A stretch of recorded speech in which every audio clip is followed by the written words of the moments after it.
Legend of Korra friends, please do not freaking hate me. I recognize that this was once again not exactly the best time to take a hiatus. Yet again, unintentionally a bit, as I had mentioned previously on the channel, we had to kind of pump the brakes for Andor a little bit, and yes, I know I've just inevitably been prolonging and perhaps procrastinating finishing out this show finally, because I just don't want to accept that it's actually going to be over, because this is my comfort show, and what am I going to do when it's done? So for that, I am truly sorry, and I know that we have stretched this out to embarrassingly long, just trying to prolong reaching the end of this for as long as I possibly can, but we've made it this far and I can't frickin' back down now. As much as I don't want this series to be over, we are right here at the tail end, almost in the middle of book 4, and so we are going to get back in the game today, and I will finish this show if it's the last thing I do. I'm so sorry. So thank you guys, my Legend of Korra friends, for being as patient as you have been, in spite of my many I don't know. We're clocking back in today. We left off with the failed battle of Zaofu, unfortunately, in which Kuvira's reign was only expanded upon, unfortunately, and we learned through Korra that healing is not exactly linear, and I know that I was kind of... Listen, I need to hear y'all out a little bit, I guess, allegedly. According to the comment section, a lot of y'all were telling me to pump the brakes and hear you out on Kuvira. My ears are open. Listen, I'm willing. Many of you guys were suggesting that there is still more to be learned about her, and that maybe I should just refrain a little bit from dunking on her, the slander, the Kuvira slander, but I've listened and I've been questioning perhaps if there could be redemption in store for her, because one thing I will give her, one thing I will concede, is that out of all of Korra's past opponents, she does seem to be perhaps the most reachable potentially. Like, she might not be totally over the edge just yet. Granted, I don't think it's very easy to bounce back from labor camps, whatever she's doing at these crazy prison camps. That's the problem. She's so black and white. Anyone who doesn't bend the knee is just immediately an enemy, a target, and she just has her blinders on, and anyone who gets in her way just has to be eliminated regardless of who you are. So I'm curious if there might actually potentially be some tension between her and her fiance, who's kind of torn between both sides a little bit. I don't know. That's going to be my prediction. I said it before, I'll say it again. I think he's a little bit weaker minded than her, so I can picture him bending the knee a little bit. She's not afraid to assert her dominance, and I don't think that her reign is going to stop here now that she's just taken over Zaofu, and the Earth Empire is continuing to, her dominion is spreading, and I think it's going to extend to the other nations. So I think everybody's just a little bit in danger. She's got such tunnel vision, but I'm willing to hear you guys out. Obviously, she's capable of normalcy. She's capable of rationale and reason, as we saw in some flashbacks of her prior to this world domination quest. So I'm willing to pump the brakes and not judge her so prematurely just yet, but she's proven to be a pretty formidable foe. And we learned, obviously, that Korra's healing, as I said, is not linear, and I think that could end up potentially being a larger moral of this season, and I think it's actually, the more I've reflected on it, it's kind of crazy to expect that Korra, who's still so freaking young in her career as the Avatar, she might never fully heal. I know there I was questioning, she seemingly had this spiritual awakening and this epiphany when she was with Toph, and after she had bent the heavy metals from her bloodstream. Oh, I was like, okay, she's gonna bounce back and she's gonna be totally fine. Korra's freaking back in the game, y'all, but I think we're learning it is not as easy as that. And for Korra, I think it's safe to say potentially she might always have demons. Perhaps that will be a lesson that we take from this, whether she is able to be fully healed or not from just the accumulated trauma that is just weighing upon her from all of her past foes. She might never be able to fully shake it, but embrace rather that it's become part of her. Those are her experiences, and that is what shaped her. And she will come out of it. Like, I'm ready. I think she's gonna come out of it. I know she fumbled a little bit at Zaofu. That was okay. She's been out of commission for like 3 years. Let's get the frick back into it now that we're got back up. Season 4, Episode 7, Reunion. Kuvira has defeated the Avatar and now controls the entire Earth Empire. For the first time in 3 years, Korra will finally be back in Republic City. Oh shoot, yeah. And Bully are on the run. But will they make it back to the city in time to warn everyone about Kuvira's new spirit energy super weapon? Oh frick, that's right. They're building a frickin'... Oh god. Naga! Oh. Tell me why that's gonna make me cry. Like, she's been away from her core relationships. The people and friends who make her her. Mom! Dad! We're back! Well, aren't you a sight for sore eyes? I'm proud of you all for finding Korra. Proud enough to get me my tats? Now, I hate to get right down to business, but I want to hear what happened in Zaofu. I thought I was strong enough to stop her. No one expected you to handle Kuvira on your own. Yeah, they all It's up to freaking left all her of to us do it. to find a way to deal with her. We're just glad to have you back. Where's Berlin? But we don't know where he is. I fled Republic City with Julie. She carried me 20 miles in one day. Well, Julie's not here, okay? Leave me here, let the worms gobble me up. I deserve it. Kuvira fooled us both into doing her dirty work, and I'm not happy about it either. You know how we're gonna make it up to the world? Getting back to Republic City and warning everyone what she's up to. Take my hand and march with me out of this forest. You really have a way with words, kid. Oh, great. My He's feet gonna could use drop a him. break.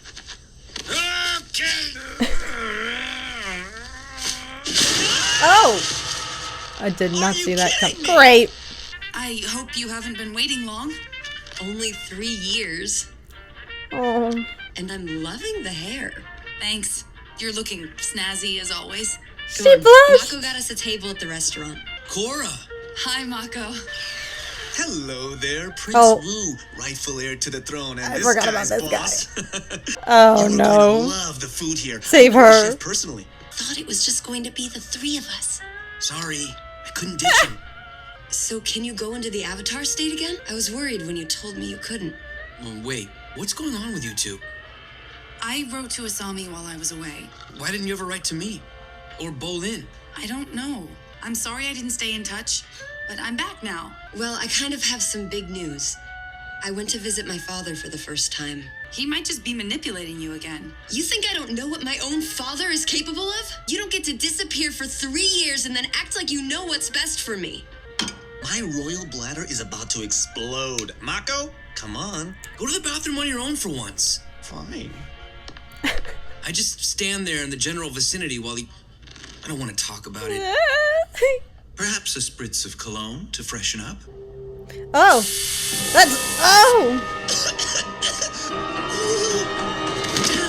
I was just about to say, are Kuvira's agents at work now? Because I feel like him still being out there is a little bit of a liability for her claim, no? Well, look what we caught. Wonder if they were tracking us after we escaped. Hello, Prisoners. fellow travelers! I don't suppose you could help us out of this net? We were part of Kuvira's inner circle. Don't. Not anymore. We jumped ship. I think I know just what to do with a couple of Kuvira's top men. Rats. He's not one to miss out on lunch. I'll go check on him. Woo! You in here? Yeah, use that I'll be spidey right sense, back. Korra. Haven't seen him. I'm in laundry. Oh, frick. Ow. Alright, already frickin'. She can't even enjoy lunch with her friends, y'all. She's already back in it. You missed the turn. Where are you going? I know these streets better than you. I built some of them. Okay, What are you doing? Asami. Sit down.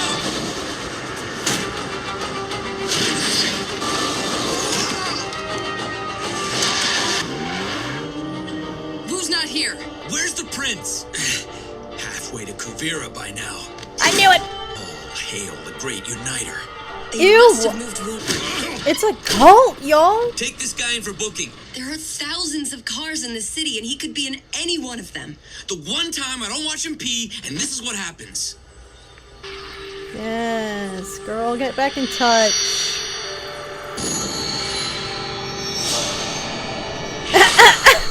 Just drive. We're running out of time. Yes. She's gotta be pretty spiritually in tuned. Let's go, Korra. Kuvira's been purging states of anyone who's not of Earth Kingdom origin and locking them up.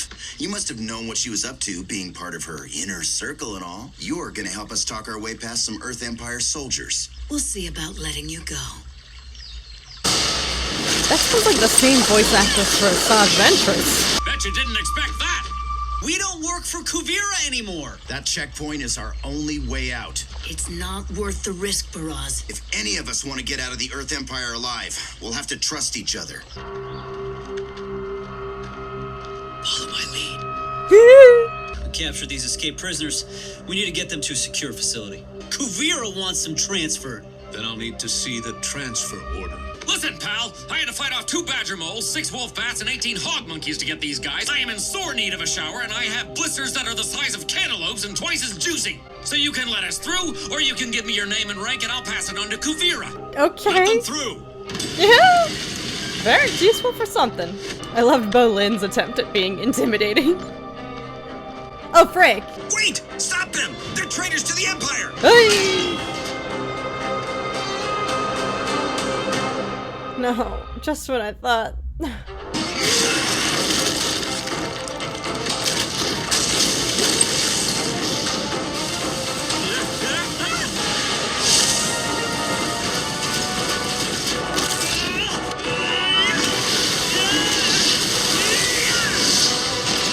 Oh, Liz! Oh, ow. Yes, Varric, use that brain of yours for good.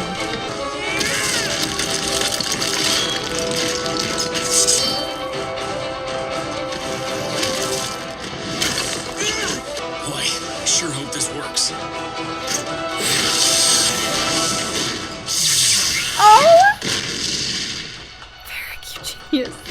Brilliant. Hey! We're clear. Come on.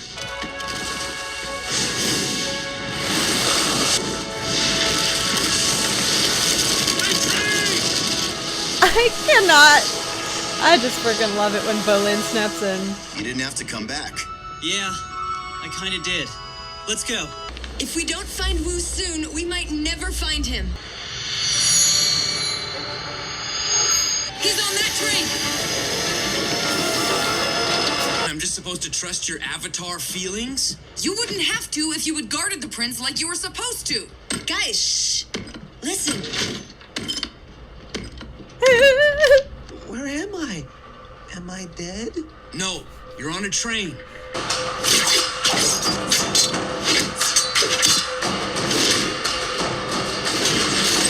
Oh!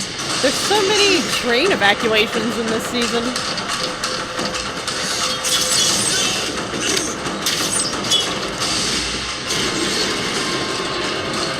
Oh, shnikes. No, no, no. Just jump, y'all.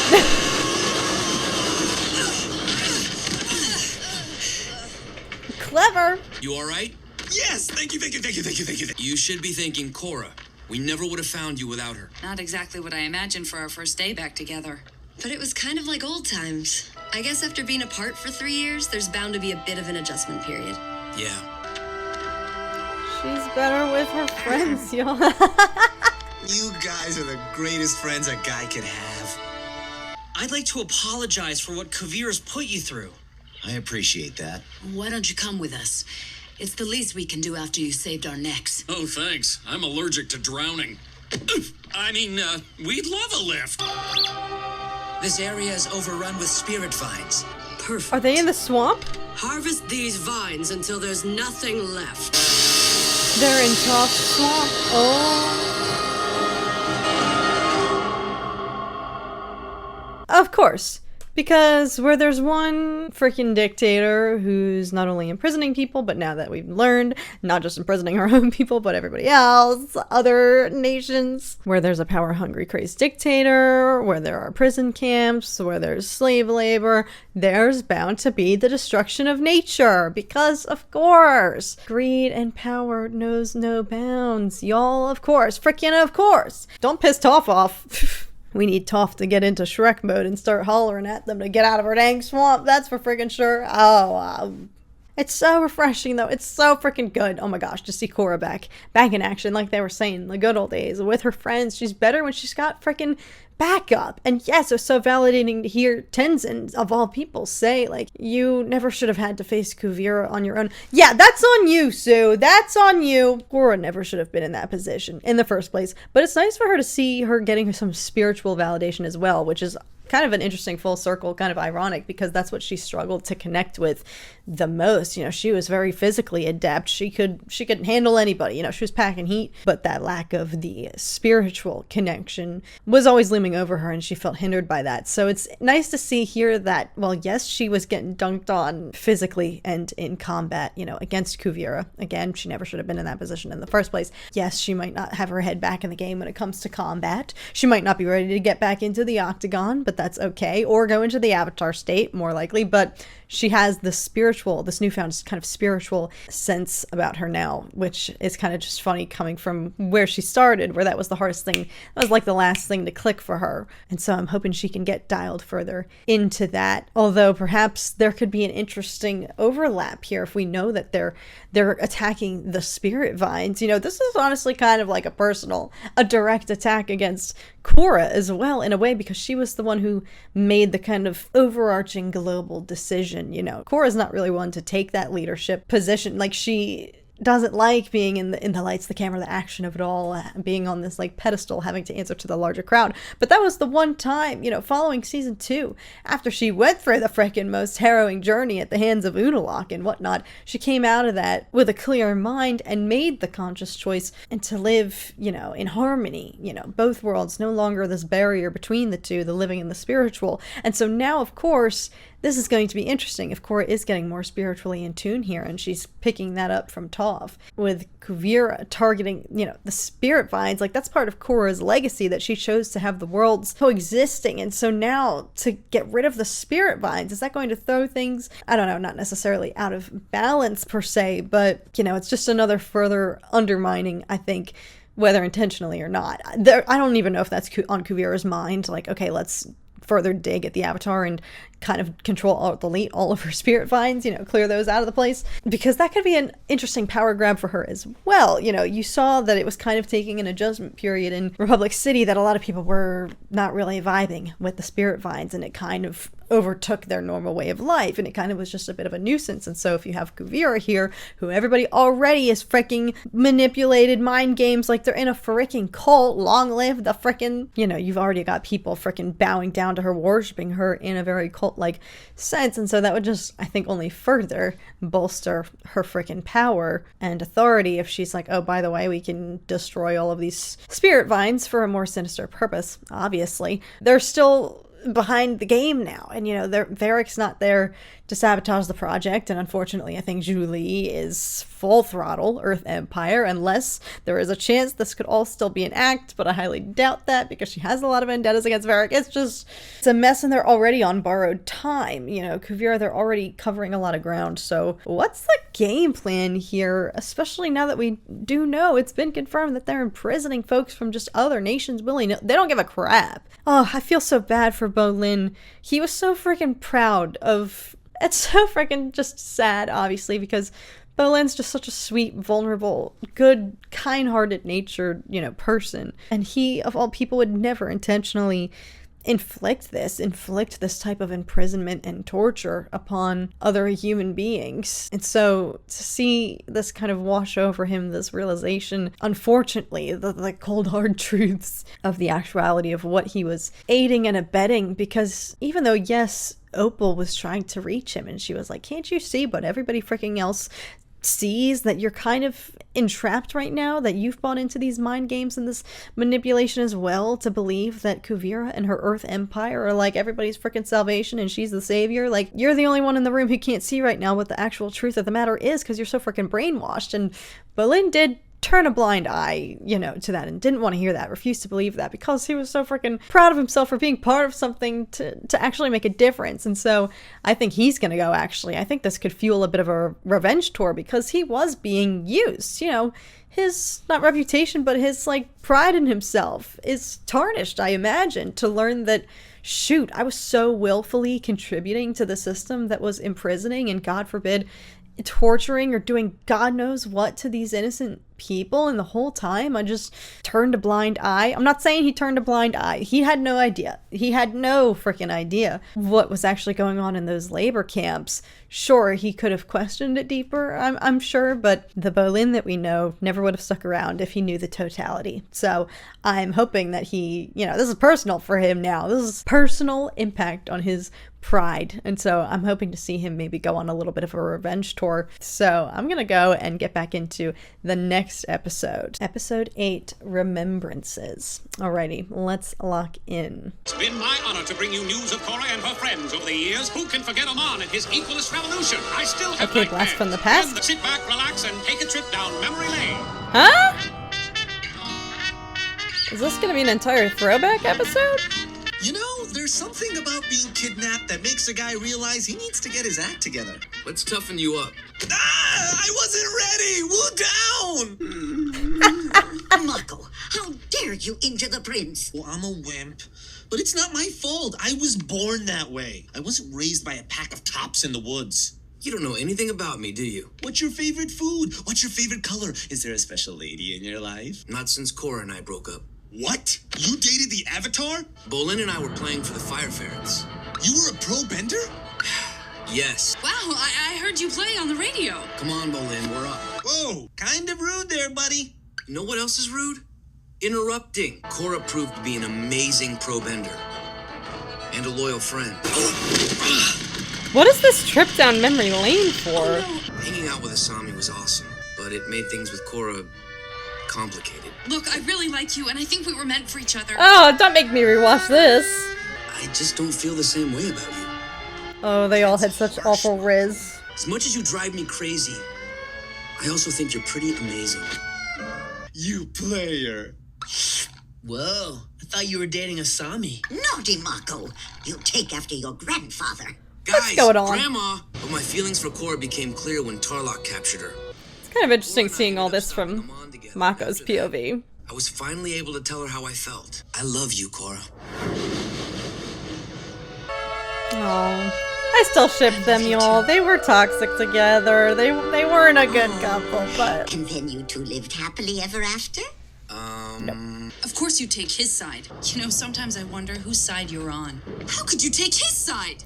What's with you and sides? Like I said, Well, toxic. excuse me, On officer. Korra's end as well. Are you breaking up with me? Yeah. I guess I am. She kind of put him through the ringer when you put it all together like Now that. That's a breakup. I give up. Well, I'm not giving up on you. You've only been broken up with Korra for 2 seconds at this point. I know. Don't tell me. If only it had been that simple. Oh, frick, she had her amnesia. Was it a bad fight? Why am I rewatching all this? It seems like you're so afraid to disappoint anyone that you end up disappointing everyone. Truer words have never been spoken. But then I realized I had to figure out who I was without a lady in my life. I know what that's like. Okay, self-awareness. Korra showed me the importance of putting others before myself. And whenever I think of her, she continues to inspire me. Wow. They are better as story friends. is amazing, and I really learned something. I learned that I really didn't know anything about you. Crazy. I can take it. Ah! Woo It down! punched him right in the face. What's this trip down memory I lane? brought you some tea. Are you okay? You seem out of sorts. Sorry. No matter what I do, the world seems to always be out of balance. I thought I was really gonna change things. I was so naive. Your firebending is gone. Forever. Oh my god, she was so young. You're forgetting about all the good that happened after you exposed Amon as the fraud he was. People had hope again, and it was all because of you. That's true. She's got to go through And I shiz was to make hopeful everybody too. else's life better. That feeling didn't last long. I betrayed Tenzin, opened the portals, and threw the spirit and human worlds into chaos. And I was helpless to stop him from destroying Rava and cutting off my connection to my past lives. But you became more powerful too. You turned into a giant spirit. Heck yes! Yeah, that was pretty awesome. You brought back the airbenders and caused a positive shift in the world. Zahir got airbending too and nearly killed me. Things are more out of balance than ever now. Nothing's changed. Only from a certain right. POV. I am? She Help us, is. Tenzin, help. It's true, but the important thing is to learn from your enemies. You've changed so much since you first arrived on Air Temple Island, but you've matured into a thoughtful young woman who puts the needs of others before herself. The new Air Nation is a testament to that. You're an inspiration to the world. She shouldn't have been alone all those years. I know this Kuvira problem is only going to get worse. I'll always try to restore balance. That's when I made a solemn vow never to eat bark onion soup again.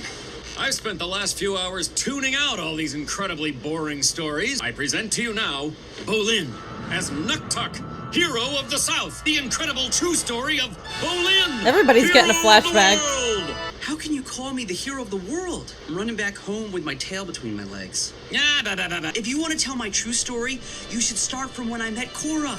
She came to the bending arena. You're on-screen talent, kid. Leave the storytelling to the masters. Oh my. So, the trouble begins when the Avatar is trapped in the spirit world. So, the worst of the worst team up. Here, he's joined by Vaatu, biggest, meanest, scariest kite that ever flew. Wait, Zahir didn't team up with Vaatu. How would that even happen? Hold on, let me conference in. Amon, the reanimated zombie okay, this is obviously the Varric leader of the edition. Equalists. I've spent my life trying to defeat Bolin. I know just where to find him. Bolin had a reputation as the world's greatest ladies' man. Ooh, now the story's getting interesting. After leaving Opal, so smart and caring, and so probably never talk to me again because I'm so stupid. Aww. Pull it together, you leaky lug. For at his lowest point, Bolin sought advice from the man who started it all, me, for some of my signature sage advice. The danger closing in, Opal realizes how much she loves Bolin and forgives him for whatever stuff he was talking about earlier, which will probably not be in the final cut of the mover anyway. Bolin teaches the airbenders to create a giant tornado.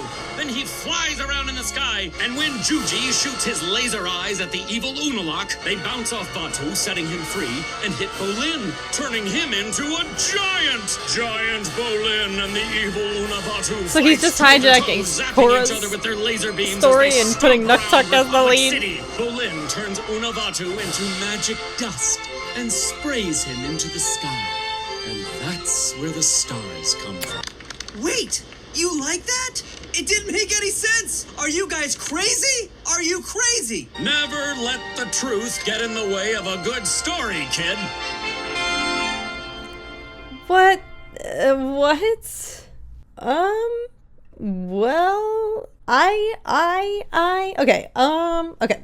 Don't get me wrong. As someone who has taken, as I said at the beginning of this video, an embarrassingly long time to binge this show, especially in this day and age when I don't have to wait years on end for each season to come out. So yes, this was a nice kind of brush up on the history of things, which I imagine is what the purpose of this episode was back in the day when this show was coming out. It just is a little bit interesting, like the timing, I guess. Like we are, okay, I guess heading into the second half, kind of part 2, approaching the finale of book 4 and the finale of this entire series. So I guess this is the most fitting. If you wanted to squeeze in a retrospective episode, this would be the most applicable point to do it because, all right, we're kind of at a clean slate now. Like Korra is rallied with her friends, and as we see here, you know, this interaction with Tenzin of all people, for him to kind of confirm like what I was speculating, like you'll always have battles and demons and there's always going to be a conflict for you. And like I'm saying, Korra is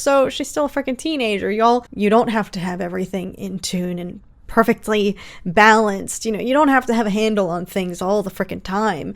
That's impossible, that's unrealistic, and that's never going to happen. But the best thing you can do is try and look at the ways you've grown from it. So this proved also why it's like, why Korra should not have just freaking excommunicated herself, in my opinion. Yes, I know. I know that she had to reconcile with a lot of personal baggage, but I am still steadfast in, I think it could have been so much more beneficial for her.